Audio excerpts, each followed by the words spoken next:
فلاسفہ، ملحدین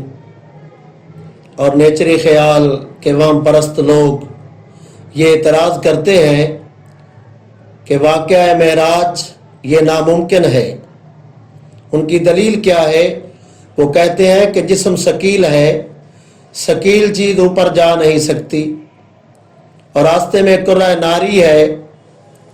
اس کا عبور کرنا یہ ناممکن ہے۔ ایک اور دلیل دیتے ہیں، نیچے سے اوپر کوئی چیز جائے تو آسمانوں کا خرق و التیام لازم ہوتا ہے۔ یہ تمام چیزیں ناممکن ہیں، تو لہٰذا آپ صلی اللہ علیہ وآلہ وسلم کا یہ معراج جسمانی طور پر ناممکن ہے، بہی وجہ کہ ان کے یہ دلائل جو وہ پیش کرتے ہیں کہ اوپر کوئی ثقیل چیز نہیں جاتی، آسمان چر اور پھٹ نہ جائیں، اور راستے میں ایک آگ کی وادی ہے، اس سے کوئی انسان گزر نہیں سکتا۔ اہل اسلام کی طرف سے ان کے لیے یہ جواب ہے کہ عقل کے نزدیک یہ تمام چیزیں محال ہیں، عقلاً یہ تمام چیزیں مشکل ہیں، محال ہیں کہ اس طرح نہیں ہو سکتا، مگر قدرت والے رب کے نزدیک یہ چیزیں محال نہیں ہیں۔ کیوں؟ یہ سب محالات عادیہ ہیں، نہ کہ محال بذات، اور جو محالات عادیہ ہوتے ہیں وہ ممکن بذات ہوتے ہیں، اور ممکن بذات قدرت کے تحت ہوتے ہیں۔ تو لہذا اللہ رب العزت نے اس معراج کی نسبت ہی اپنی طرف کی ہے کہ اے اعتراض کرنے والے اندھے، اگر تم میرے محبوب علیہ السلام پر یہ اعتراض کرتے ہو کہ وہ محبوب اوپر نہیں جا سکتے،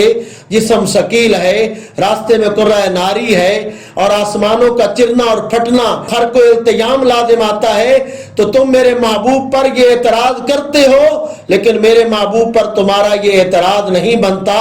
کہ جانے والا تمہارے نزدیک اگرچہ اتنی طاقتوں کا مالک نہ ہو، تم اس محبوب کو اتنا معمولی سمجھو، لیکن معراج کی نسبت میں رب نے اپنی طرف کی ہے، اور رب نے فرمایا ہے سبحان الذی اسری بعبدہ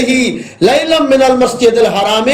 جانے والا تمہارے نزدیک اتنی طاقت کا مالک نہیں، تو لے کر جانے والا تو بڑی طاقتوں کا مالک ہے۔ تو یہ تمہارا اعتراض حضور کی ذات پر بنتا ہی نہیں ہے، یہ اعتراض تو رب کی ذات پر بنتا ہے، لیکن رب تمام قدرتوں کا مالک ہے، اس کو کوئی روک ٹوک نہیں سکتا، وہ اپنے محبوب کو تھوڑے وقت میں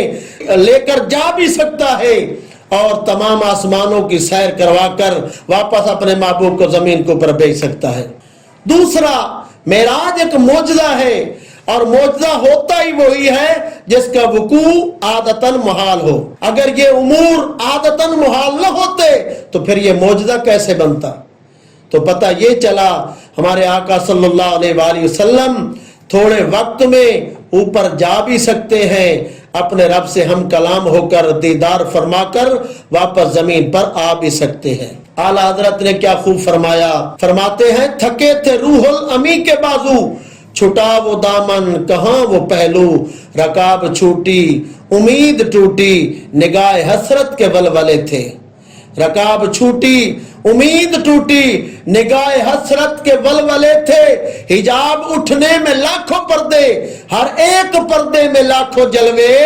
عجب گھڑی تھی کہ وصل و فرقت جنم کے بچھڑے گلے ملے تھے، عجب گھڑی تھی کہ وصل و فرقت جنم کے بچھڑے گلے ملے تھے۔